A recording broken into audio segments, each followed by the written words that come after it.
دائمی نزلہ بھی ٹھیک ہو جائے گا۔ ویسے جو بند نزلہ ہے جس میں ناک بند ہی رہتا ہے ہمیشہ، اس کے لیے علیحدہ بھی صابر ملتانی رحمۃ اللہ علیہ نے عضلاتی سوزش کا نسخہ ہمیں بتایا ہے۔ تو وہ کیا ہے؟ نوشادر ٹھیکری والا، اجوین دیسی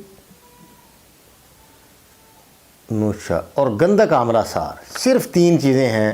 یہ برابر 2-2 3-3 تولے جتنی بھی لینی ہے آپ نے، برابر وزن لے کر آدھا چمچ صبح دوپہر شام تھوڑے دن کھانے سے انشاءاللہ یہ بند نزلہ جو پرانا ہے، بہت دیر سے نزلہ لوگوں کو ہے، یہ بھی انشاءاللہ ختم ہو جاتا ہے۔ بہت یہ مسئلہ معمولی مسئلہ ہے، کوئی ایسا مسئلہ نہیں۔ تھوڑا اس کو سمجھیں، حرارت کی یہ کمی ہوتی ہے نزلہ، حرارت پوری کر دیں بس۔ ساری باتوں کی ایک ہی بات کہ حرارت بڑھانے سے دائمی نزلہ بھی ٹھیک ہو جاتا ہے۔ السلام علیکم ورحمۃ اللہ۔